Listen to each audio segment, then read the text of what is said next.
Shalom. Sebelah kanan yang kuat. Kirinya masih sibuk. Shalom.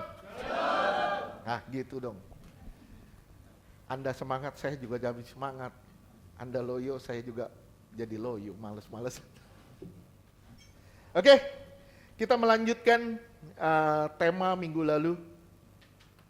Rahab, pelacur yang diselamatkan. Minggu lalu kita belum sama sekali masuk ke Rahab ya. Sama sekali kita belum masuk ke Rahab. Mungkin hari ini kita baca dulu firman-Nya. Mulai dari Yosua 2, mulai dari ayat 1 terus sampai ayatnya ke-24. Gak apa-apa ya. Yang baca firman baca aja pokoknya. Tapi yang lain ikut. Kalau bisa ikut melafal ya.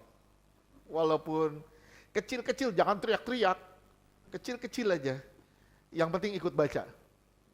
Oke? Silakan. Yosua 2 ayat 1. Yosua bin Nun dengan diam-diam melepas dari Sitim 2 orang pengintai. Katanya, pergilah amatilah negeri itu dan kota Yeriko. Maka pergilah mereka dan sampailah mereka ke rumah seseorang perempuan Sunda yang bernama Rahab, lalu tidur di situ. Oke. 2. Kemudian diberitahukanlah kepada Raja Yeriko demikian. Tadi malam ada orang datang kemari dari orang Israel untuk menyelidiki negeri ini. 3. Maka Raja Yeriko menyuruh orang kepada Rahab mengatakan, bawalah keluar orang-orang yang datang kepadamu itu, yang telah masuk ke dalam rumahmu, sebab mereka datang untuk menyelidiki seluruh negeri ini. 4. Tetapi perempuan itu telah membawa dan menyembunyikan kedua orang itu. Berkatalah ia, memang orang-orang itu telah datang kepadaku, tetapi aku tidak tahu dari mana mereka. 5. Dan ketika pintu gerbang hendak ditutup menjelang malam, maka keluarlah orang-orang itu. Aku tidak tahu kemana orang-orang itu pergi. Segeralah kejar mereka, tentulah kamu dapat menyusul mereka. 6. Tetapi perempuan itu telah menyuruh keduanya naik ke soto rumah dan menyembunyikan mereka di bawah timbunan batang rami yang ditebarkan di atas soto itu. 7. Maka pergilah orang itu mengejar mereka ke arah sungai Yordan, ke tempat-tempat penyeberangan, dan ditutuplah pintu gerbang. Segera sesudah pengejar-pengejar itu keluar. 8. Tetapi sebelum kedua orang itu tidur, naiklah perempuan itu mendapatkan mereka di atas soto. 9. Tetapi sebelum kedua orang itu tidur, naiklah perempuan itu. Udah, 9. Dan berkatalah kepada orang-orang itu, aku tahu bahwa Tuhan telah memberikan negeri ini kepada kamu, dan bahwa kengerian terhadap kamu telah menghinggapi kami, dan segala penduduk negeri ini gemetar menghadapi kamu. Perhatikan khusus mulai dari ayat 9 sampai ayatnya ke-12. Terus 10.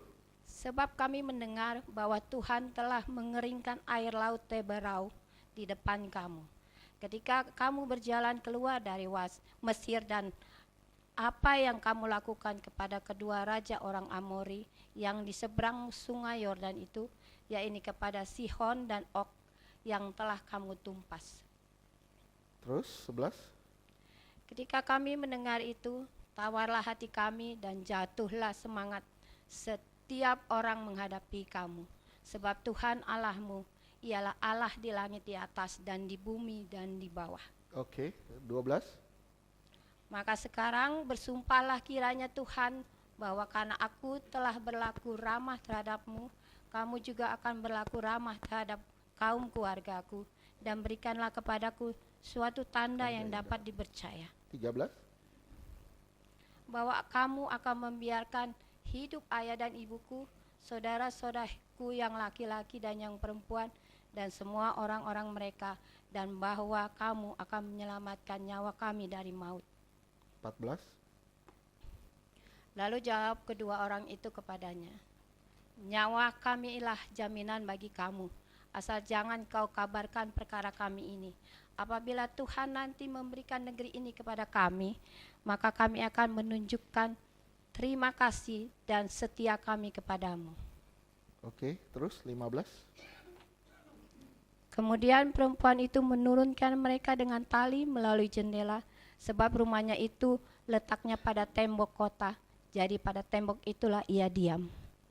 Oke, 16.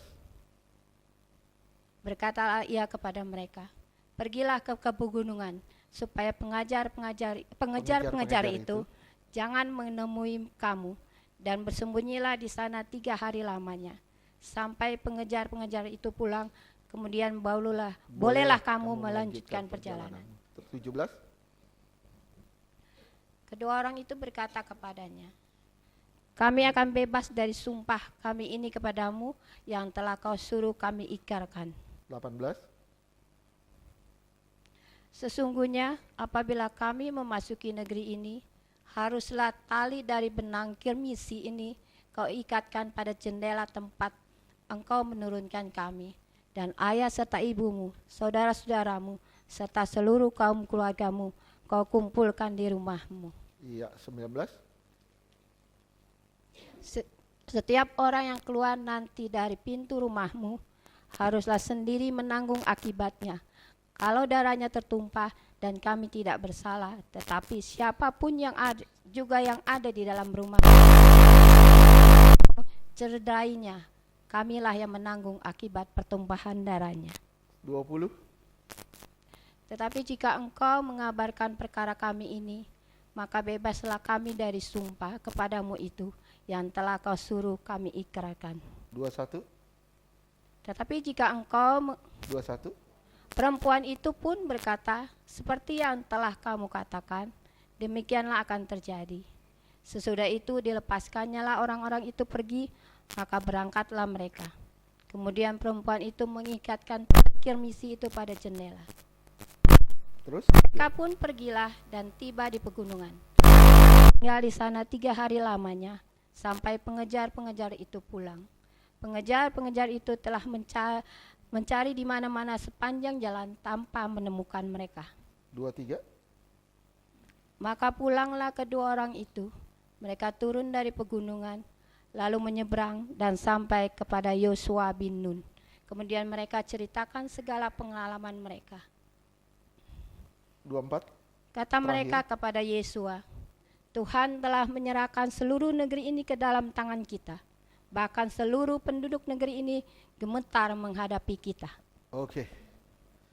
Berdasarkan kisah, jadi informasi dari seorang pelacur, akhirnya bisa dapat satu kesimpulan, kalau mereka bisa masuk ke tanah perjanjian, dan mereka akan merebutnya. Hanya berdasarkan satu kesaksian dari seorang perempuan pelacur.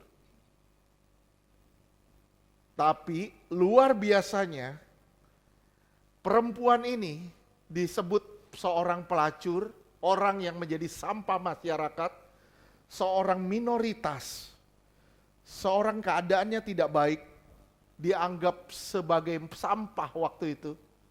Tapi luar biasanya dia menjadi cikal bakal kelahiran Mesias.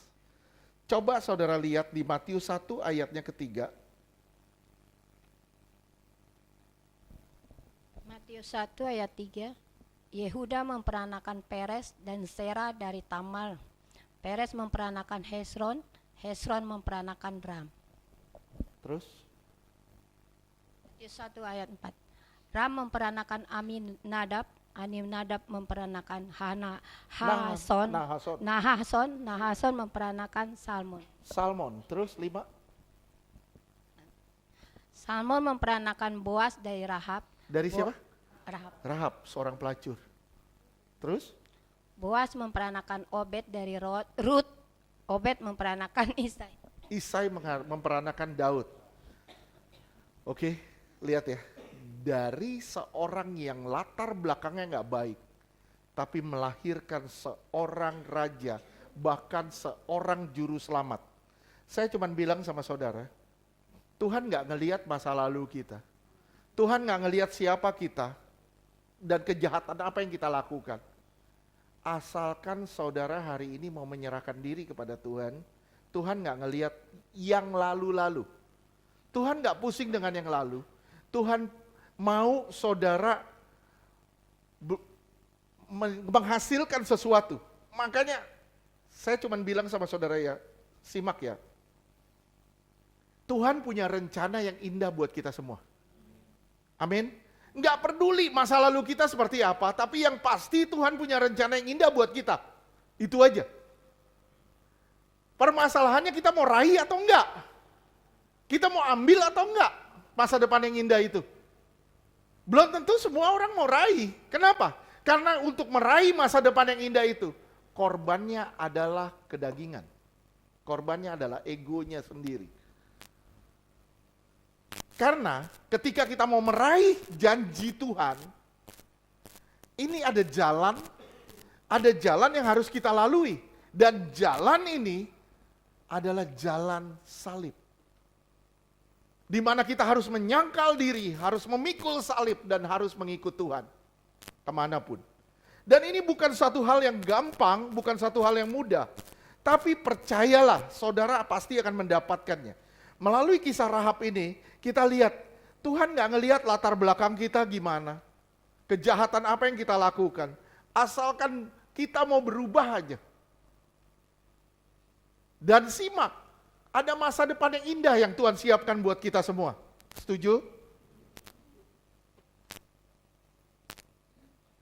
Lihat, minggu lalu kita udah bahas, Yosua kirim utusan. Di Yosua 2 ayat 1, dia kirim utusan. 2 orang utusan, 2 orang pengintai, untuk ngelihat situasi. Gimana caranya mereka perang. Dan di situ dibilang, amat-amatilah negeri itu dan Yeriko. Kenapa? Karena Yeriko itu temboknya paling tebal. Kota berkubu yang harus ditaklukin pertama kali. Yeriko. Jadi, minggu lalu kita udah bahas, ikut Tuhan, kita dapat hal-hal yang extraordinary. Yang supranatural, setuju? Begitu saudara dapat janji Tuhan, semua nih saya yakin semua di sini punya janji Tuhan. Amin. Janji Tuhannya apa? Masa depan yang indah dan penuh harapan. Itu yang supranatural. Tapi untuk meraih itu, saudara tidak boleh melupakan hal-hal yang bersifat natural. Setuju? Hal-hal yang dijanjikan Tuhan bersifat extraordinary. Tapi kita nggak bisa ngelupain hal-hal yang ordinary. Yang biasa-biasa gitu setiap hari. Bekerja, melakukan sesuatu, baca firman, berdoa. Itu yang nggak bisa kita tinggalin. Gimana caranya saudara mendapat hal yang extraordinary? Yang luar biasa di depan sana. Kalau saudara melupakan hal-hal yang ordinary setiap harinya. Hal-hal yang biasa-biasa setiap hari. Istilahnya gini, gimana kita mau diberkati? Istilahnya, kalau kita nggak mau kerja. Setuju? Gimana kita mau diberkati kalau kita suka nyolong? Gimana kita mau diberkati kalau kita hidupnya semraut? Ikut Tuhan itu beriman. Tapi iman itu ada unsur bergantung walaupun nggak melihat. Gideon, Tuhan janji apa sama Gideon? Tuhan janji begini, Gideon kamu akan menang. Gideon kasih 10.000 orang, bawa daftar, dipotong-potong-potong terus sampai tinggal 300 orang. 300 orang ini perang cuman bawa apa? Cuman bawa obor sama bawa buyung. Tuhan bilang gini, bawa obor sama bawa buyung. Lah, perang bawanya cuman obor sama bawa buyung. Oh, perang gimana? Coba bayangin kalau saudara yang disuruh perang sama Gideon. Saudara disuruh perang nih, yuk kita perang. Misalnya lawan Rusia. Kita mau perang lawan Rusia. Cuman 300 orang aja misalnya. Ayo kita pergi 300 orang aja. Gimana Pak? Kita bawa persenjataan ini, kita bawa nuklir, bawa ini. Enggak usah. Bawa buyung aja. Bawa buyung, bawa obor. 150.000 orang dibantai. Gimana caranya? Enggak tahu. Pokoknya Tuhan bilang, lu perang aja. Maju aja perang. Percaya aja. Maju aja. Nah, ini banyak orang gagal di sini. Kenapa? Tuh dia nggak mau dapat janji Tuhan, tapi mau melupakan hal-hal yang biasa. Mau mendapat janji Tuhan, tapi nggak mau berperang setiap hari. Perang lawan daging, perang lawan ego, nggak mau setiap hari. Bagaimana mau dapat janji Tuhan?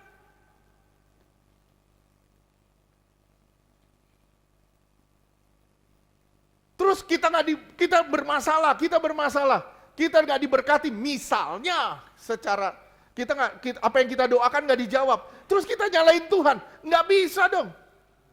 Kenapa? Yang salah siapa? Yang salah diri kita sendiri. Minggu lalu saya udah bilang sama saudara, ada musuh yang perlu, ada juga musuh yang nggak perlu. Musuh yang perlu siapa? Wah kalau gitu saya musuhan nih satu sama lain. Biar saya bertumbuh. Bukan begitu caranya. Ada musuh yang perlu. Itu membuat kita bertumbuh. Belajar lewat gesekan demi gesekan. Tapi ada musuh yang gak perlu. Musuh yang gak perlu apa? Karena dosa, Tuhan membangkitkan musuh-musuh kita. Semua orang akan nyerang kita. Kenapa? Karena kita berdosa. Firman Tuhan gak bisa disangkal, apa yang kamu tabur pasti kamu tuai. Sekali lagi saya bilang, janji itu supranatural. Dia dapat janji kalau mereka akan mendapatkan negeri itu. Tapi dia gak bisa mengabaikan hal-hal yang bersifat natural. Gimana caranya? Dia harus kirim pengintai dulu. Gimana bikin strategi perangnya? Gimana atur barisannya, gimana atur basukannya. Hal-hal yang natural gak bisa dilupain. Janji Tuhan itu supranatural. Tapi gak bisa ngesampingkan hal-hal yang bersifat natural. Ingat ya, janji itu extraordinary. Tapi juga gak bisa buang ordinary means. Hal-hal ordinary yang biasa-biasa, yang dasar. Itu gak bisa dibuang. Tuhan itu bekerja dengan hal-hal yang luar biasa. Tapi lewat hal-hal yang biasa. Tuhan bekerja dengan hal-hal yang luar biasa, tapi dengan cara-cara yang biasa. Saudara sadar gak? Saudara punya pergumulan gak? Kita bergumul, Tuhan saya pengen bayar gedung, Tuhan sekian. Tapi gak sadar, Tuhan kasih sedikit. Itu hal-hal yang biasa yang kita abaikan. Kita fokusnya ratusan juta, kita fokusnya sekian juta. Tapi ada hal-hal yang namanya pemeliharaan yang kita abaikan setiap hari. Akhirnya kita hidup di dalam persungutan. Kenapa? Karena kita nggak ngelihat yang itu. Kita nggak ngelihat yang biasa-biasa. Kita selalu menantikan yang luar biasanya. Bisa ngerti enggak? Tuhan gak hilangkan kerja keras walau dia sudah janji. Sekali lagi saya bilang, Tuhan gak pernah ngilangin kerja keras walaupun dia sudah janji. Kerja keras tetap harus dilakuin. Walaupun ada janji dia. Jika kita bicara soal Rahab, itu tidak lepas dari bicara soal iman. Sekali lagi saya ulang, kalau kita bicara soal Rahab, itu nggak bakal lepas dari soal iman. Tuhan bekerja dengan secara extraordinary, tapi juga dia bekerja dengan cara yang ordinary, yang biasa-biasa. Tapi janjinya itu luar biasa. Tapi bekerjanya dengan cara yang biasa-biasa. Tuhan bentuk kita dengan hal-hal yang biasa. Sadar nggak saudara? Saudara dibentuk Tuhan dengan hal-hal yang biasa. Nih ya, simak ya. Kita bertumbuh dengan 3 hal. Saudara dan saya ini pasti akan bertumbuh dengan 3 hal. Ada yang tahu gak apa? 1, kita bertumbuh dengan orang yang sulit. Kita bertumbuh dengan keadaan yang sulit. Dan yang ketiga, kita bertumbuh dengan lingkungan yang sulit. Saudara gak sadar ketika saudara berhadapan dengan orang-orang yang aneh, sebenarnya itu cara Tuhan membuat kita bertumbuh. Saudara sedang menghadapi pergumulan, kebutuhan-kebutuhan hidup, keadaan-keadaan yang sulit. Sebenarnya itu cara Tuhan membuat saudara bertumbuh. Makanya saya bilang, janjinya tuh luar biasa di depannya kita. Janjinya tuh luar biasa di depan kita. Tapi dengan cara-cara yang biasa. Gimana caranya? Kita diperhadapkan pada satu orang yang sulit. Pernah ketemu gak orang yang sulit? Sering? Pernah ngadepin keadaan yang sulit? Pernah ngadepin lingkungan yang sulit? Waduh, ini sebelah kanan paling kenceng. Banyak problema.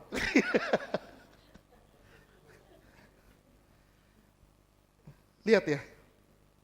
3 hal ini muncul untuk menempa kita. Menggosok kita terus. Saya selalu bilang sama semuanya, semua pasti udah pernah dengar saya bilang gini, semakin keras kamu, semakin keras besi yang dikirim ke kamu. Tambah kepala batu kita, tambah kepala batu orang yang dikirim di kita. Hayo lu adu kepala lu. Jadi apa? Jadi kambing ngadu kepala, jedar. Yang luka siapa? Yang luka masing-masing kalau kamu ngadu kepala. Dua-dua akan terluka kok. Tapi gimana caranya? Tidak ada lagi yang terluka. Justru yang keras itu dipulihin. Gimana caranya? Harus ada yang lembut. Harus ada yang mengalah. Saya sama istri saya selalu bilang, yang waras ngalah. Kita selalu ngomong begitu. Yang waras ngalah. Tapi kadang, kadang kita lupa, kita pun gak waras loh. Di satu hal, di satu keadaan, kita bilang, kok gue jadi gak waras gini ya?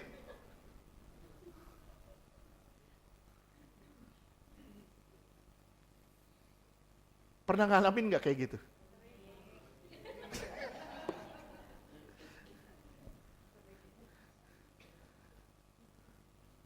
Bener loh, bener, jujur ya. Baru yang pertama nih, orang yang sulit. Ini aja sulit loh kita ngelewatinnya.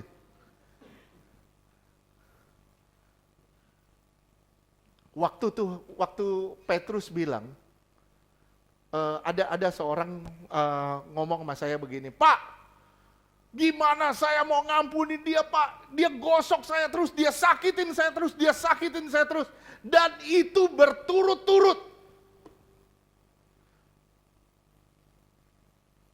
Sakitinnya tuh terus-terusan. Dan itu berulang lagi. Saya jawab begini. Kalau nggak berulang, nggak mungkin ada pertanyaan dari seorang Petrus yang bilang begini, berapa kali aku harus mengampuni saudaraku dalam satu hari?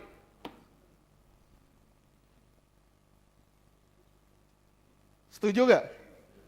Kalau Petrus menanya berapa kali aku harus mengampuni saudaraku dalam satu hari, itu artinya ada resiko pengulangan penyakitin dengan cara-cara yang bertambah banyak. Tapi manusia dengan egonya akan membatasi.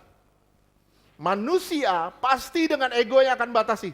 7 kalikah aku harus mengampuni saudaraku dalam satu hari? Berarti kalau Rahel nyakitin saya satu hari selama 7 kali. 7 kali dalam satu hari. Kamu hianati aku misalnya. Misalnya kamu nyakitin hatiku satu hari 7 kali. Bisa bayangin, lebih dari minum obat loh. Bisa bayangin, 7 kali pun saya harus mengampuni dia. Tapi Tuhan gak ngomong 7 kali. Bahkan Tuhan ngomong 70 kali 7 kali. Nah, kalau mau tahu, saudara bertumbuh atau enggak? Saya tanya, saudara bertumbuh atau enggak? Lihat, kalau saudara bilang, saya bertumbuh. Lihat reaksimu saat engkau dilukai. Di situ akan kelihatan kamu bertumbuh atau tidak. Begitu engkau dilukai, lihat reaksinya. Begitu kamu bereaksi negatif, di situ tandanya engkau belum bertumbuh.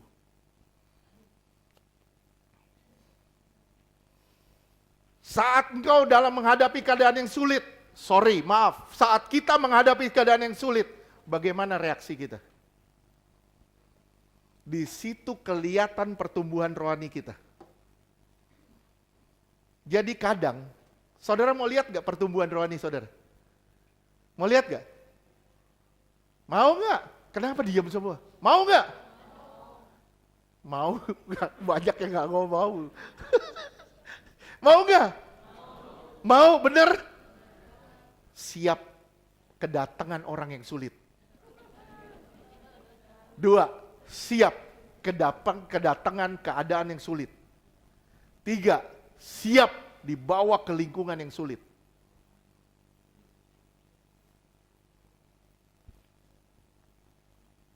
Kalau begini siap gak? Cuman Bang Jo yang siap.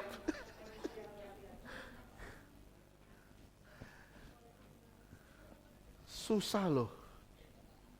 Di sini akan nampak bagaimana pertumbuhan rohani kita. Coba lihat, lewat 3 hal ini muncul, terlihat kualitas iman kita. Kita asli atau palsu.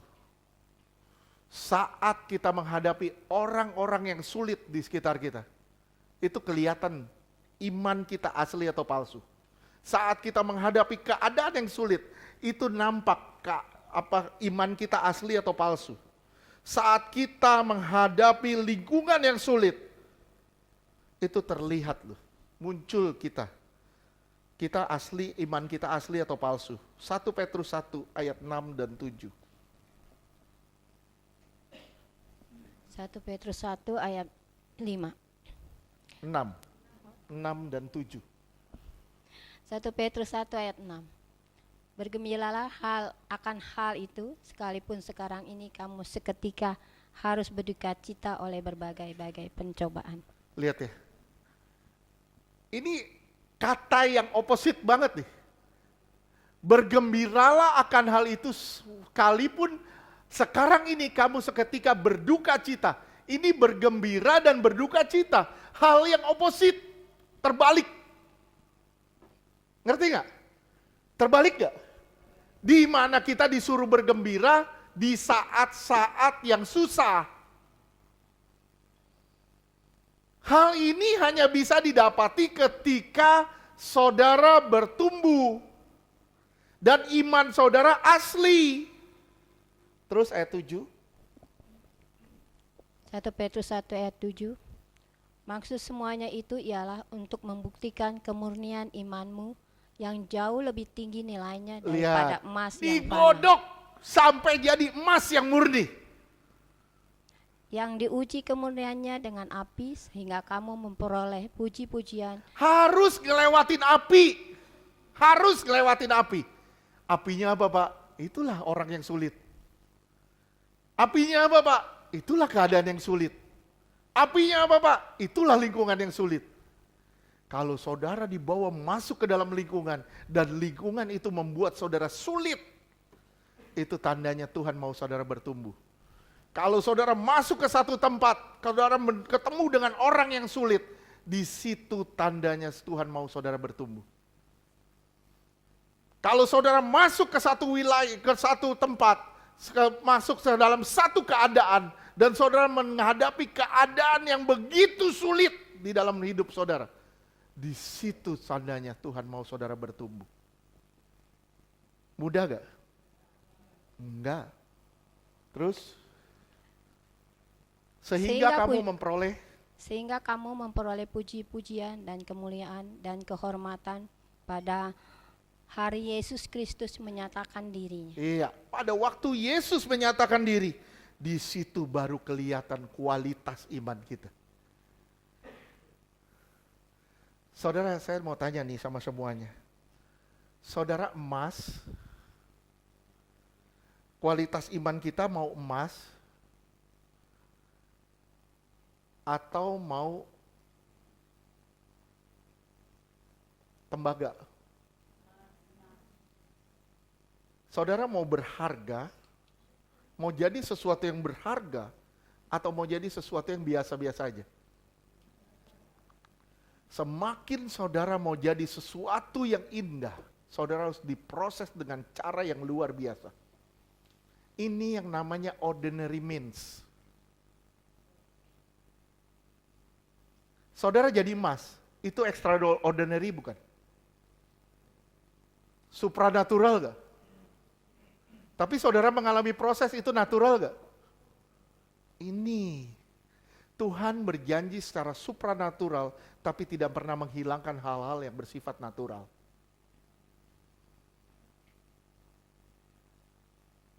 Ya, istri saya mau ibadah Jumat, tiap mau ibadah Jumat, dia bilang, Willy belum ada. Dia harus main keyboard. Dia latihan terus, latihan terus. Dia belajar terus. Itu kan hal-hal yang biasa. Tujuannya apa? Untuk memberikan yang terbaik, yang luar biasa. Tapi dia nggak melupakan hal-hal yang biasa. Sampai sini paham?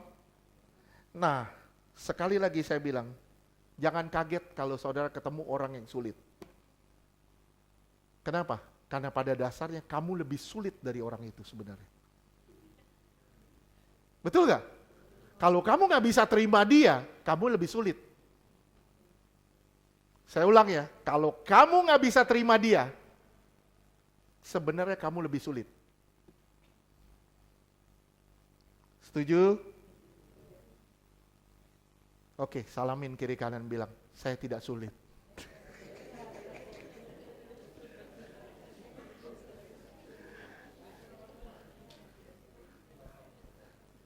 Oke. Bilang, saya tidak sulit, jangan mempersulit.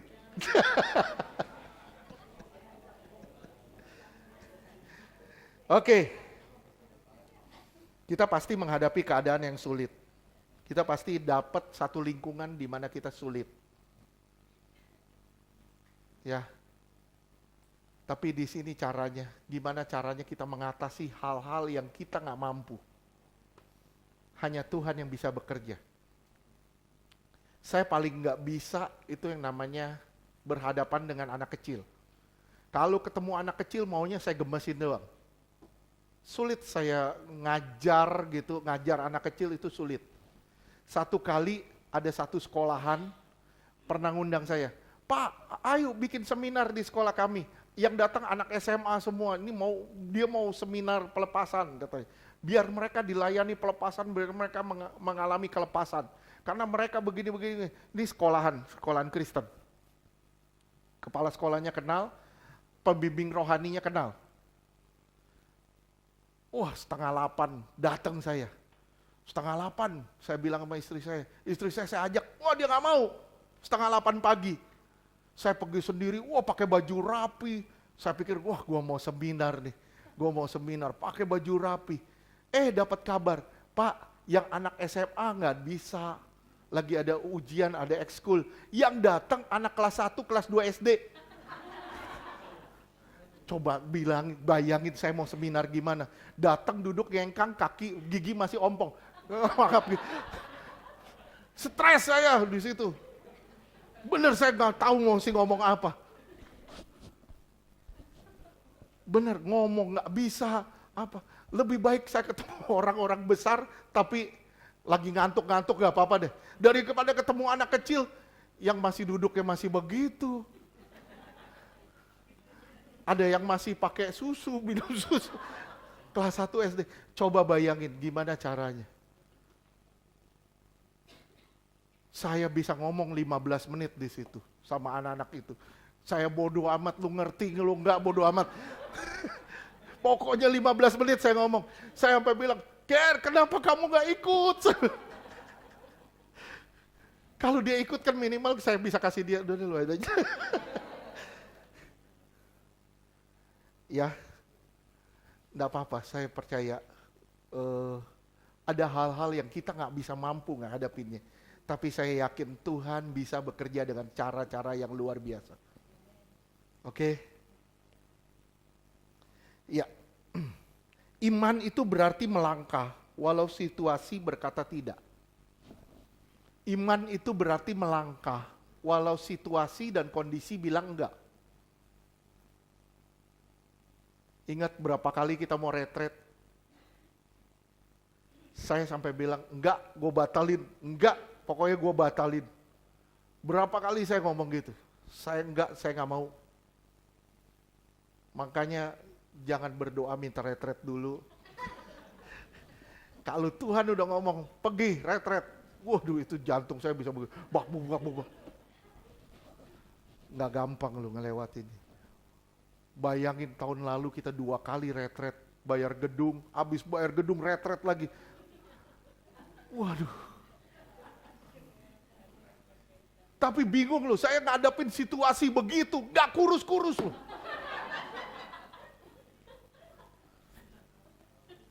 Bingung saya. Biasa orang kurus gitu ngadepin, saya bilang, Tuhan saya udah ngadepin gini kok gak kurus-kurus. Makanya jangan ngurusin orang. Jangan pernah ngurusin orang. Ngurusin diri sendiri aja susah. Oke. Iman itu berarti melangkah walau situasi berkata tidak. Nggak mudah kita ngelewatinnya. Situasi bilang enggak, tapi tetap kita melangkah. Ya, saya pernah kasih satu gambaran. Misalnya waktu itu Pak Yogo di atas lagi kebakaran lantai 2, Lia di bawah. Lia bilang, sini loncat, gua tangkep. Nah, masalahnya punya iman nggak Pak Yogonya untuk meloncat di situ. Misalnya saya di atas di lantai 3 nih, Lia di bawah, sini gua tangkep, lu percaya aja gua tangkep. Nah, itu situasi bilang enggak. Tapi kita harus tahu yang nangkep kita siapa. Kalau memang Tuhan bilang, loncat aja. Aku yang tangkep. Walaupun lewat tangan Lia. Walaupun dia gepeng. Percaya loncat aja pokoknya. Itu situasi bilang enggak. Tapi Tuhan bilang jalanin. Nah di situ saatnya kita sulit banget ngelewatinnya. Iman. Ibrani 11 ayat 1.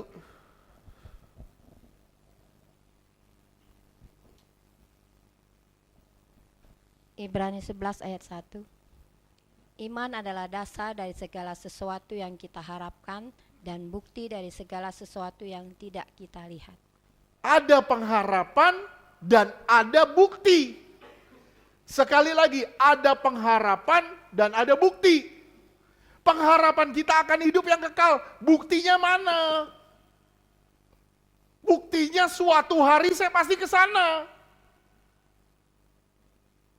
Gimana caranya saya ngejalaninnya? Itu jalaninya namanya iman. Berjalan di dalam iman. Iman itu harus berdasar pada kebenaran. Sekali lagi, iman itu berdasar pada kebenaran. Banyak orang beriman dengan cara yang salah. Contohnya, saya imani, saya pasti jadi orang kaya. Itu bukan berdasarkan kebenaran. Tapi mengimani sesuatu yang didasarkan pada kebenaran, itu baru disebut iman. Saya percaya saya punya hidup yang kekal. Saya percaya saya akan berjumpa dengan Tuhan suatu hari nanti. Gimana cara menjalaninya? Jalan di dalam jalan kebenaran. Itu baru namanya beriman. Setuju? Nah, kalau kita beriman akan hidup yang kekal, hidup kita sembarangan. Hidup kita semau-mau kita. Kita nggak pernah sangkal diri, nggak pernah ikut Tuhan, nggak pernah pikul salib. Bagaimana kita disebut orang beriman? Gimana caranya? Iman harus didasarkan pada kebenaran. Tanpa kebenaran itu bukan iman, itu palsu. Lihat ayat 31, Ibrani 11 ayat 31. Ibrani 11 ayat 31. Karena iman maka Rahab perempuan sundal itu tidak turut binasa bersama-sama dengan orang-orang durhaka. Karena ia telah menyambut pengintai-pengintai itu dengan baik. Lihat, nama Rahab disebut tentang pahlawan iman, salah satu pahlawan iman. Yakobus 2 ayat 25.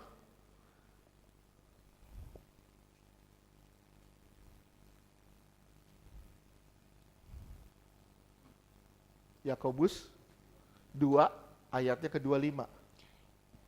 Yakobus 2 ayat 25.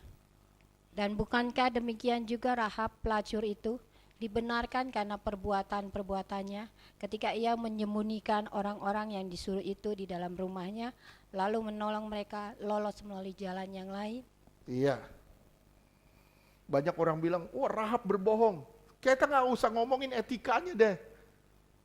Ini situasi berbeda, ini hikmat. Ada hal-hal yang perlu orang lain tahu, ada hal-hal yang nggak perlu orang lain tahu.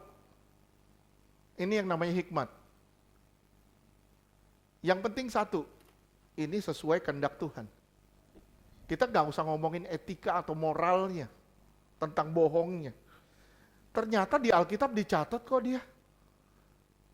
Sebagai pahlawan iman. Nah, kenapa? Kenapa dimulai dengan kata sitim? Dimulai dengan kata sitim. Kenapa dimulai dengan pengintai itu dilepas di sitim? Pasti ada maksudnya, pasti ada maknanya. Sitim itu kan tempat orang Israel, orang-orang Israel ini umat Tuhan jatuh di dalam dosa perzinahan. Pada waktu peristiwa Moab menggoda, Sitim adalah cerita kejatuhan Israel tergoda dengan wanita Moab. Bilangan 25 ayat 1. Bilangan 25 ayat 1. Sementara Israel tinggal di Sitim, mulailah bangsa itu berzina dengan perempuan-perempuan Moab. Ya, apa hubungannya Pak? Apa hubungannya? Nanti saudara lihat, Bileam itu adalah imitasi palsu dari seorang Abraham yang merupakan bapak orang beriman. Makanya banyak terjadi pengulangan pada peristiwa Bileam. Contohnya apa? Contohnya gini, waktu dia mau pergi ke ngutukin orang Israel, dia memelanai kuda, dia berangkat pagi-pagi, dia bawa dua orang bujang. Itu perkataannya persis pada waktu Abraham memelanai keledainya, dia bawa dua orang bujang, berangkat pagi-pagi buta. Dua-dua dari Mesopotamia, sama dari Mesopotamia. Tapi Bileam itu imitasi palsunya. Bilangan 22 ayat 5 dan 6.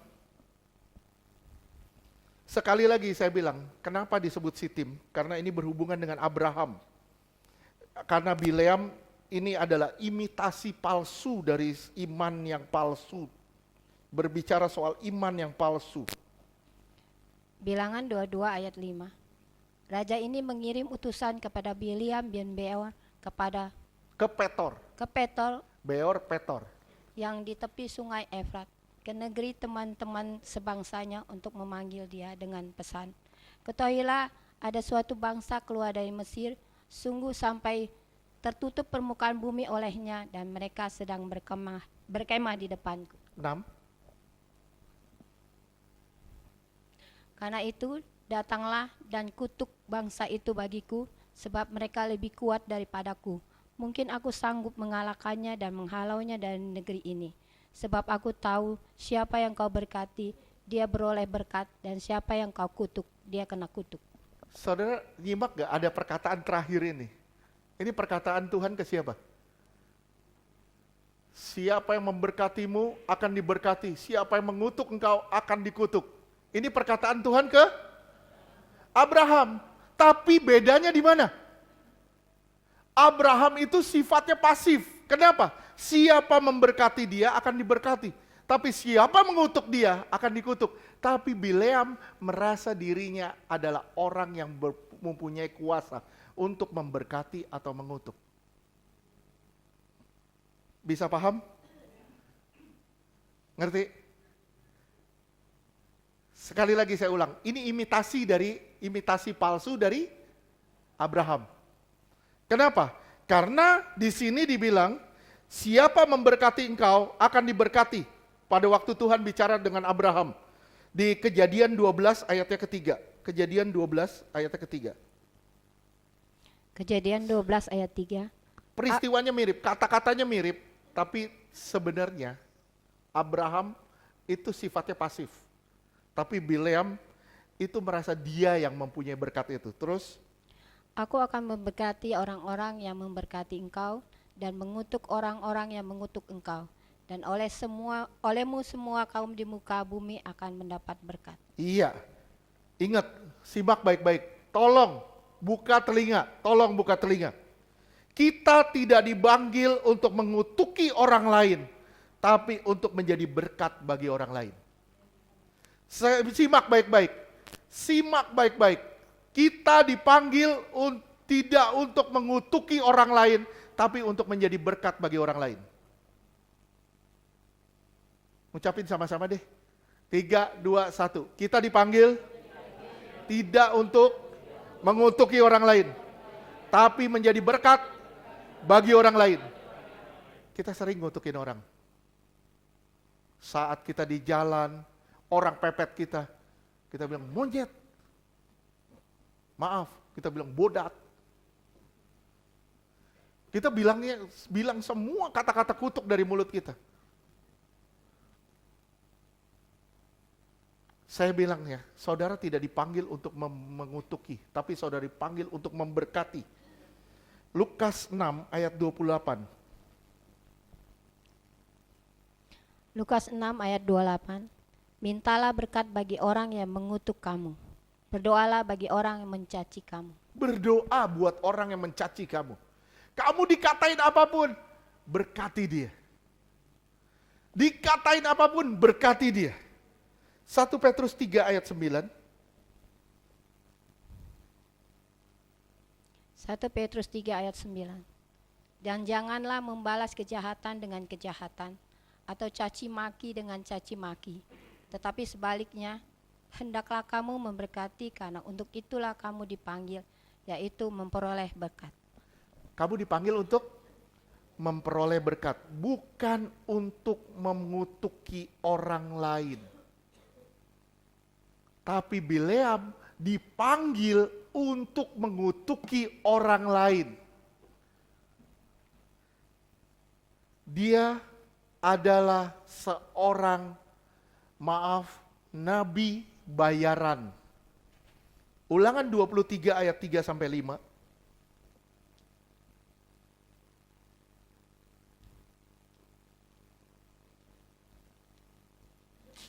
Ulangan 23 ayat 5. 3 sampai 5. Ayat 3 sampai 5. Ya. Ulangan 23 ayat 3. Seorang Amon atau seorang Moab janganlah masuk jemaat Tuhan, bahkan keturunannya yang ke-10 pun tidak boleh masuk jemaat Tuhan sampai selama-lamanya. Karena mereka tidak menyongsong kamu dengan roti dan air pada waktu perjalananmu keluar dari Mesir. Dan karena mereka mengupah Bileam bin Beor dari Petor Di Aram di Mesopotamia. Aram Mesopotamia, Mesopotamia melawan engkau, supaya dikutikinya engkau. Supaya dikutuki engkau. Lihat ya. Terus di situ dibilang supaya karena dia tidak menyongsong kamu. Tidak menyongsong kamu ketika bahkan dia mengupah Bileam bin Beor dari Petor, Aram Mesopotamia melawan engkau supaya dikutukinya engkau. Ayat 5 tadi. Tetapi Tuhan Allahmu tidak mau mendengarkan Bileam, dan Tuhan Allahmu telah mengubah kutuk itu menjadi berkat bagimu, karena Tuhan Allahmu mengasihi engkau. Lihat, minggu lalu saya udah ngomong, bisa nggak orang Kristen kena kutuk? Bisa nggak orang Kristen disantet? Bisa kalau buka celah, betul. Cuman kalau orang Kristen benar, bisa nggak disantet? Saya benar-benar nggak percaya kalau orang Kristen dia bilang, Pak saya disantet. Saya bilang pasti lu nggak beres. Ada hal-hal yang harus dibereskan dari dirimu. Kenapa? Karena kalau orang sampai kena santet, pasti ada sesuatu yang nggak beres. Sampai sini ngerti tidak? Lihat ya. Kalau saudara lihat nanti ceritanya, cerita soal Bileam, saudara belajarin, itu dia kayaknya rohani loh. Kayaknya itu rohani. Apa-apa nanya Tuhan, apa-apa nanya Tuhan. Mungkin saya bilang, Bileam ini seorang politeis. Siapa yang dia mau kutuk? Itu dia tanya sama Tuhannya. Dan Tuhan bisa pakai orang begini untuk mengeluarkan kata-kata nubuat. Jadi kalau saudara sudah punya karunia, saudara berkarunia, jangan pikir saudara sudah pasti masuk surga. Karunia itu senjata untuk pekerjaan Tuhan. Karunia itu senjata untuk pekerjaan Tuhan. Yang Tuhan cari itu buah. Yang Tuhan mau itu buah. Itu buat kenikmatan Tuhan. Karunia itu untuk pekerjaan Tuhan. Gak peduli kita udah jago berkhotbah, udah hebat kayak apapun, saudara ngupas Alkitab sehebat apapun. Gak peduli saudara bisa bernubuat, saudara nyembahnya kayak malaikat. Gak peduli kalau saudara hidup ya semeraut, semena-mena. Saya bilang, jangan pikir kau aman. Ingat Bileam, ingat Bileam. Yosua 13 ayat 22. Yosua 13 ayat 22. Juga Bileam bin Beor, juru tenung ini dibilangin juru tenung. Terus telah dibunuh oleh orang Israel dengan pedang, berserta orang-orang yang telah mati tertikam oleh mereka. Sekarang lihat di Wahyu 2 ayat 14. Wahyu 2 ayat 14. Tetapi aku mempunyai beberapa keberatan terhadap engkau. Di antaramu ada beberapa orang yang menganut ajaran Bileam, yang memberi nasihat kepada Balak untuk menyesatkan orang Israel, supaya mereka makan persembahan berhala dan berbuat zina. Ya, jadi saya udah jelasin minggu lalu ceritanya. Orang Israel ini gak bisa dikutuk.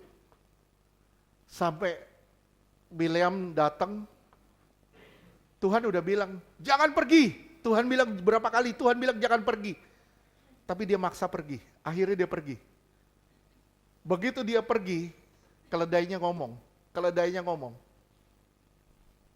Saudara tahu, waktu dia mau kutuk, yang keluar bukan kutuk justru berkat. Ya, perang Iran sama Israel namanya Operation Rising Lion. Setuju? Itu perkataan Bileam sebenarnya. Nubuatan Bileam tentang bangkitnya singa. Kebangkitan singa. Perkataan nubuatan tentang lahirnya seorang Mesias, juru selamat.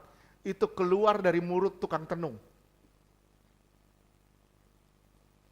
Saudara bisa lihat nanti di bilangan 23. Saudara nanti bisa lihat belajarin bilangan 22 sampai bilangan 25. Saudara pelajarin, benar-benar saudara akan kaget.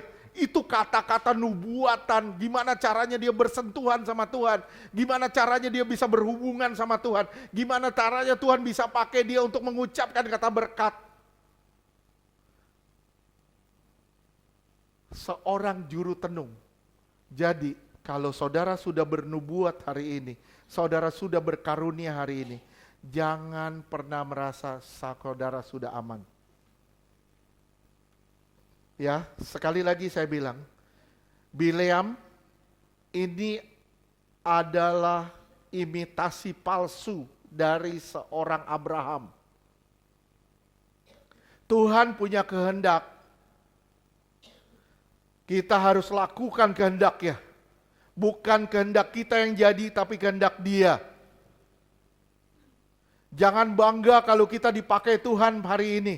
Tapi banggalah kalau kita kenal Tuhan dengan benar hari ini. Jangan bangga kalau saudara dipakai Tuhan hari ini. Tapi bangga kalau kita kenal Tuhan dengan benar hari ini. Itu yang membuat kita berbangga. Orang punya karunia, saya melayani banyak orang. Tuh orang punya karunia ngaco, banyak ngaco. Akhirnya pakai jiwa, pengen dihargai, pengen dihormati, pengen di-accept,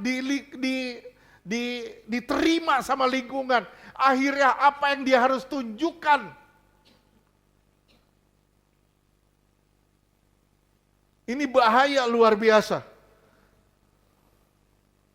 Hati-hati dengan karunia-karunia. Saya bilang selalu hati-hati dengan karunia. Karena karunia itu bisa membawa juga malapetaka. Ya, kalau yang dari Tuhan itu pasti benar. Tapi kalau yang bukan dari Tuhan justru tidak membawa ketentraman. Oke? Abraham itu pasif. Bileam merasa sumber berkat. Bileam merasa sumber berkat dan sumber kutuk. Tapi Abraham itu pasif, Tuhan sebagai sumber berkatnya. Lihat ya, Bileam memelanai kudanya pagi-pagi. Abraham juga memelanai kudanya pagi-pagi. Dia bawa 2 orang bujang, sama Abraham juga bawa 2 orang bujang. Abraham ketemu malaikat gak? Ketemu malaikat gak? Ketemu malaikat. Bileam juga ketemu malaikat. Ini imitasi palsunya. Abraham pergi, tapi dia sebenarnya gak mau pergi. Abraham pergi, tapi sebenarnya dia gak mau pergi. Disuruh pergi, tapi sebenarnya dia gak mau pergi. Tapi Bileam gak boleh pergi, tapi dia maksa untuk pergi. Ini bedanya. Abraham memilih untuk taat, tapi Bileam memilih untuk lawan ketaatan. Makanya saya bilang di sini, ini lawannya. Makanya disebut pertama dengan kata sitim. Karena ini bicara soal iman. Rahab ini pasti bicara soal iman. Abraham itu bapak seorang beriman. Hati-hati dengan iman palsu. Abraham dibilang jangan pergi, Abraham dibilang pergi, tapi hatinya bilang aku tidak mau pergi. Tapi Bileam dibilang jangan pergi, tapi dia maksa untuk pergi. Abraham disuruh tinggalin kenyamanan, Bileam pergi untuk mendapatkan kenyamanan karena diiming-iming harta. Hati-hati. Hati-hati dengan segala sesuatu yang nampaknya rohani. Belum tentu itu rohani. Bisa jadi kita harus uji diri kita sendiri. Apakah ini kemauan gue? Apakah ini maksudnya Tuhan? Apakah ini maunya Tuhan? Ataukah ini untuk supaya saudara dihargai sama orang lain? Hati-hati dengan ini semua. Dalam melayani, saya bilang selalu sama saudara, dalam melayani, yang harus disingkirin adalah ambisi. Yang harus dibuang dari suatu pelayanan, namanya ambisi. Berapa kali WL ngomong sama saya selalu bilang gini, gimana Kak? Saya bilang, begitu kita naik, kita berhadapan dengan Tuhan, kita nggak pusing dengan yang namanya performance. Kita nggak pusing dengan tampilan. Yang kita pusingkan apa? Tuhan disenangkan, cukup. Tuhan dipuaskan, Tuhan disenangkan, udah cukup. Kita nggak pusing dengan suara kita yang bagaimana. Yang penting Tuhan senang. Kadang pada saat kita nyanyi, suara kita ngaco. Yang penting Tuhan senanglah. Pada saat kita naik, yang dipentingin bukan performance. Ingat, audiens kita itu makhluk surgawi, bukan makhluk-makhluk duniawi. Banyak orang dihampiri Tuhan, tapi gak mau dekat sama Tuhan. Banyak orang dihampiri Tuhan, tapi gak mau dekat sama Tuhan. Kayak Bileam, dihampiri Tuhan, tapi tidak mau dekat sama Tuhan. Bahaya gak? Bahaya. Dan di sini Rahab luar biasa loh. Dia dihampiri Tuhan, ngelewat kejadian-kejadian ajaib di sekitar dia. Dia melihat apa yang terjadi di sekitar dia. Dia melihat, dengar dari sana sini. Waduh, Tuhannya orang Israel begini. Akhirnya dia bilang, saya mau, saya sembunyiin kamu, tapi ingat kamu harus jaga keselamatan saya dan keluarga. Ini satu hal yang luar biasa. Kenapa? Saya bilang, iman Rahab adalah iman yang beresiko.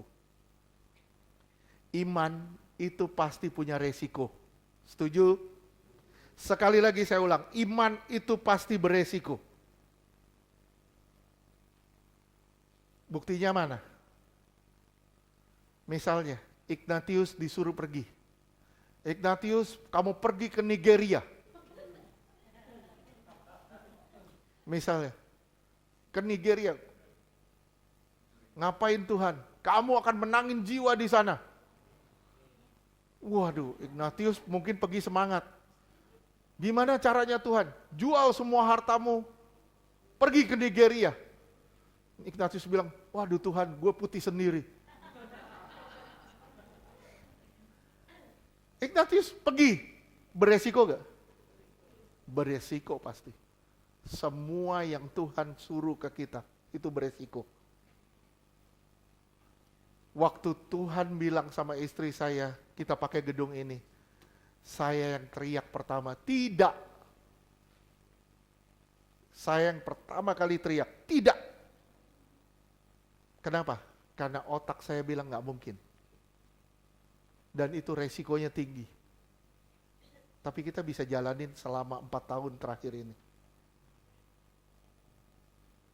Iman itu pasti beresiko.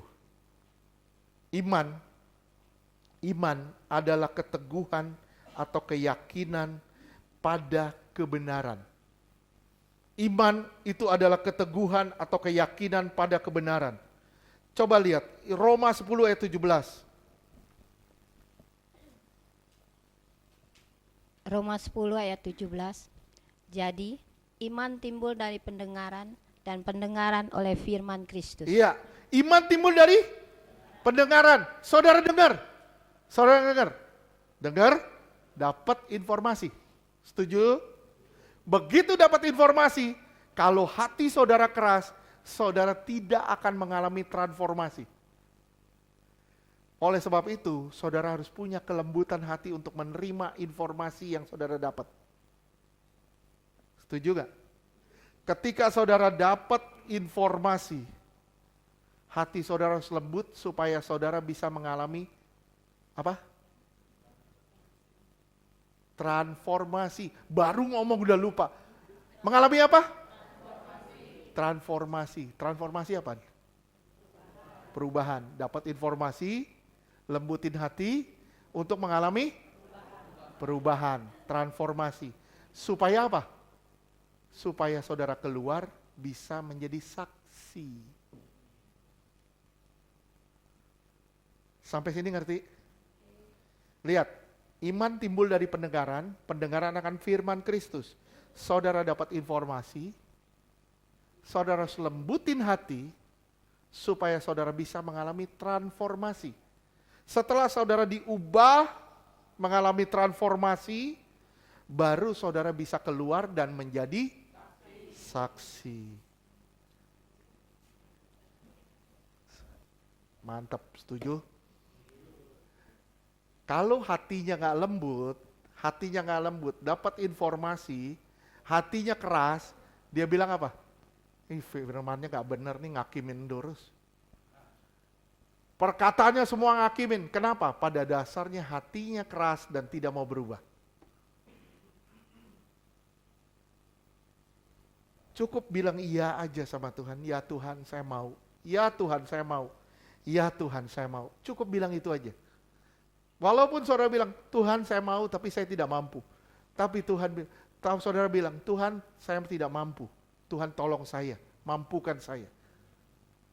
Cukup bilang begitu, Tuhan pasti bekerja. Karena pada dasarnya tidak ada kekuatan dan tidak ada kemampuan di dalam kita yang membuat kita bisa melakukan firman Tuhan. Gak ada kemampuannya. Yang ada hanya kemauan.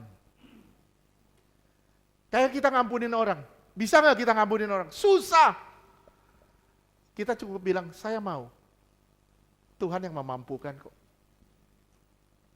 Sekarang lihat, Yosua 2 ayat 10 sampai dengan 11. Makanya saya bilang, iman Rahab ini pasti iman yang beresiko. Simak dulu, iman yang beresiko. Setuju gak? Bisa bayangin misalnya, Ibu Yeti nyembunyiin orang musuh misalnya. Ibu Yeti orang Ukraina misalnya.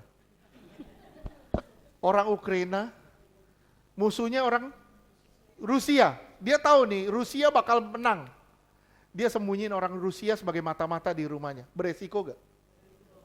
Beresiko. Tapi Ibu Yeti percaya gak? Kalau orang Rusia, misalnya orang Rusia itu pasti disertai Tuhan. Misalnya Ibu Yeti percaya, Ibu Yeti sembunyiin gak?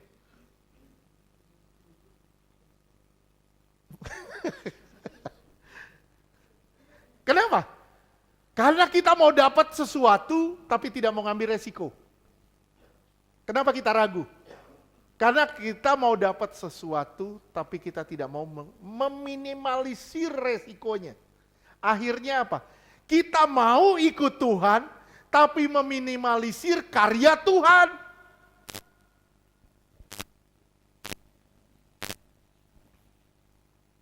Bisa bayangin ketika tentara-tentara datang, tadi dia nginep sini, tadi dia ada di sini. Dia bilang, enggak, dia udah pergi ke sana. Bisa bayangin kalau tentara bilang, enggak, gua periksa dulu. Resiko gak? Resiko banget. Tapi dia bilang, saya percaya sama satu hal. Tuhannya Israel adalah Tuhan yang hidup. Coba lihat, Yosua 2 ayat 10 dan 11. Yosua 2 ayat 10. Sebab kami mendengar bahwa Tuhan telah dari ayat 9, diulang dari ayat 9 nih. Yosua 2 ayat 9. Dan berkata kepada orang itu, aku tahu bahwa Tuhan telah memberikan negeri ini kepada kamu. Aku tahu, dapat informasi. Setuju? Dapat informasi, terus? Dan bahwa kengerian terhadap kamu telah menghinggapi kami, dan segala penduduk negeri ini gemetar menghadapi kamu. Iya, semua penduduk ini telah gemetar menghadapi kamu. Terus? Yosua 2 ayat 9. Dan berkata kepada orang itu, ayat 10. Ya. Ayat 10. Sebab kami mendengar bahwa Tuhan telah mengeringkan laut Teberau di depan kamu. Ketika kamu berjalan keluar dari Mesir, dan apa yang kamu lakukan kepada kedua raja orang Amori yang di seberang sungai Yordan itu, yakni kepada Sihon dan Og yang telah kamu tumpas. Terus ayat 11, ketika kami mendengar itu, tawarlah hati kami dan jatuhlah semangat, sebab semangat setiap orang yang menghadapi kamu. Sebab Tuhan Allahmu ialah Allah yang di langit di atas dan di bumi di bawah. Di sini ada kesaksian kalau Tuhan itu benar. Makanya kalau saudara berani menghadapi resiko, saudara masuk ke dalam iman yang benar-benar beresiko, saudara pasti akan mengalami kesaksian dengan kesaksian. Dan kesaksian itu akan hidup. Kesaksian itu akan hidup.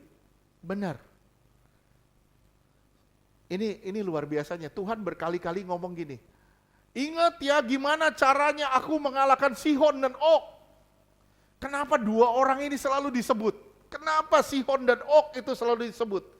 Coba lihat Ulangan 3 ayat 11.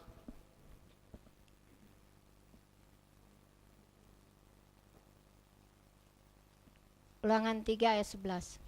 Hanya Og, Raja Basan yang tinggal hidup dari sisa-sisa orang Rephaim. Sesungguhnya ranjangnya adalah ranjang dari besi. Ranjangnya besi, kuat, kokoh. Terus? Bukankah itu masih ada di kota Raba. bagi Amon. 9 hasta panjangnya 4 dan meter panjangnya. hasta Ranjangnya, lebarnya. ini baru ranjangnya. Panjangnya 4 meter. Terus? Dan 4 hasta lebarnya menurut hasta biasa. Lebarnya itu 1,9 meter. Lebarnya 1,9 meter, panjangnya 4 meter, 3,9. Bisa bayangin ini pasti raksasa. Betul? Kenapa Tuhan selalu ngomong gini? Ingat bagaimana cara aku mengalahkan Sihon dan Og. Selalu Tuhan ngingetin itu, selalu Tuhan ngingetin itu. Kenapa? Yang susah aja gua udah bisa lawan. Kenapa kamu gentar hari ini? Ngomong gampang ya. Kadang saya ngomong begini kayak digambar sendiri. Nggak gampang ngelewatinnya. Yang tahu saya cuma istri saya kok. Gimana caranya kita ngadepin pergumulan, hari demi hari pelayanan di Iktus. Gimana caranya kita harus, gimana caranya pelayanan ini harus tetap jalan. Gimana caranya CG, si Santi tahu. Gimana caranya supaya pelayanan ini tetap jalan. Gimana caranya supaya semua bisa tercover, bisa cukup semuanya. Yang tahu kan Santi, Intan. Gampang nggak? Gampang nggak kita ngelewatin itu? Enggak ya, tiap minggu kita pusing ya. Gimana Tapi pernah nggak Tuhan tinggalin? Kita nggak pernah ditinggalin, tapi ngelewatinnya memang nggak mudah. Ngelewatinnya nggak gampang. Lihat ya, mungkin saya bilang gini, Og Raja Basan ini, mungkin kita kebayangin, saudara tahu Incredible Hulk, besar, tinggi, gede, kuat, mungkin seperti itu. Tingginya sampai 3,9 meter, 3,9 meter. Panjangnya, lebarnya itu 1,9 meter. Jadi tinggi dan besar, itu raksasa beneran. Tapi bisa dikalahin, ditumpas sama orang Israel.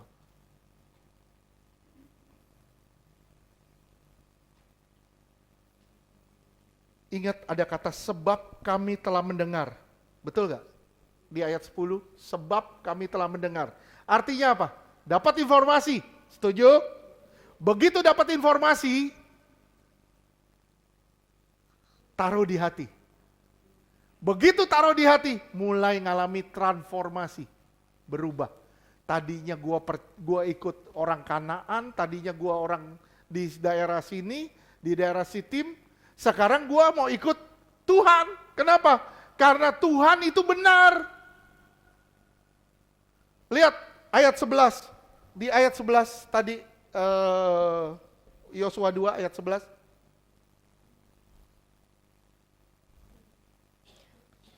Yosua 2. Iya. Yosua 2. Sebab Tuhan Allahmu ialah Allah langit di atas dan bumi di bawah. Ingat ada cerita begini. Orang Israel mau perang nih. Terus musuhnya bilang, jangan perang di gunung. Allahnya itu Allah gunung. Ingat ada cerita begitu gak? Ingat. Terus ternyata orang Israel turun. Tuhan bilang turun. Dia perang di bawah. Kalah.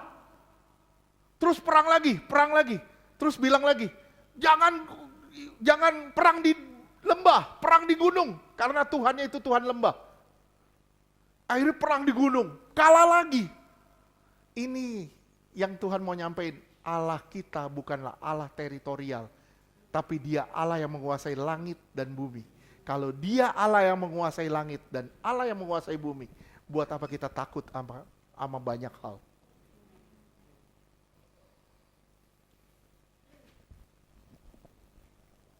Lihat ya, sebab kami telah mendengar, dimulai dari pendengaran, ngalamin perubahan, menyerahkan diri total. Terus Bileam, di sini Rahab, Bileam, kalau saudara bandingin juga, Bileam itu orang terhormat, terpandang, orang dari 400 mil jauhnya bisa datang, raja bisa datang ke dia orang terhormat, tapi terbuang dari Tuhan. Setuju? Tapi lihat seorang Rahab, orang sundal, perempuan sundal, yang dicap sebagai sampah masyarakat, tapi bisa diterima Tuhan. Tuhan gak lihat keadaan kita dulu, Tuhan lihat pertobatan kita hari ini. Tuhan gak lihat keadaan kita dulu, Tuhan lihat pertobatan kita hari ini. Iman itu bukan imajinasi, iman itu bukan imajinasi, tapi iman itu adalah kebenaran. Sekarang yang terakhir kita mau bahas. Yosua 2, ayatnya ke-24. 23 dan 24. Yosua 2 ayat 23. Maka pulanglah kedua orang itu, mereka turun dari pegunungan, lalu menyeberang dan sampai kepada Yosua bin Nun. Kemudian mereka ceritakan segala pengalaman mereka. Terus 24.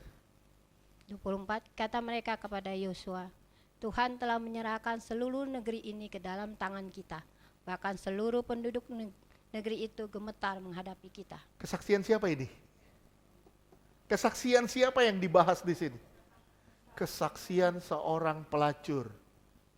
Kesaksian seorang sundal yang meyakinkan orang Israel kalau dia sudah diberikan negeri itu. Mulainya dari mana? Dengar. Sekarang saudara simak. Coba saudara bayangin. Seluruh negeri gak yang dengar kedahsyatan Tuhan? Seluruh negeri gak yang dengar kedahsyatan Tuhan? Seluruh negeri? Yang diselamatkan siapa? Cuman Rahab dan keluarga. Kenapa? Karena Rahab menyerahkan diri kepada Tuhan. Saudara simak ya. Banyak orang dengar tentang Tuhan. Banyak orang dengar tentang kedahsyatan Tuhan, gimana caranya kesembuhan terjadi, gimana caranya mujizat terjadi. Tapi banyak orang takut sama Tuhan, tapi gak banyak orang mau nyerahin diri sama Tuhan.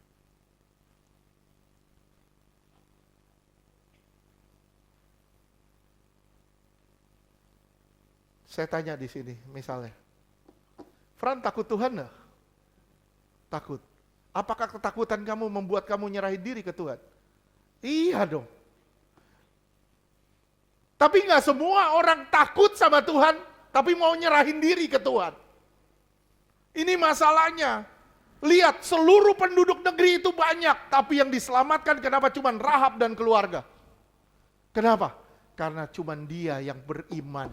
Iman itu jadi iman itu bukannya percaya.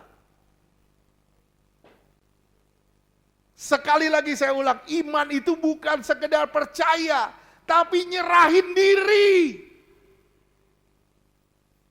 Banyak orang gampang, orang percaya tuh gampang. Saya percaya Yesus, tapi nyerahin diri untuk diatur sama Tuhan itu gak banyak.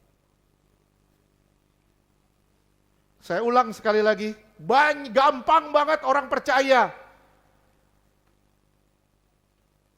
Tapi gak gampang orang mau nyerahin diri ke Tuhan. Mudah? Enggak. Saya tanya sama saudara, mau gak saudara nyerahin diri ke Tuhan? Mau gak saudara nanggalin dosa-dosa saudara? Mau gak saudara bilang tidak sama dosa? Makin lama makin kecil suaranya, makin lama.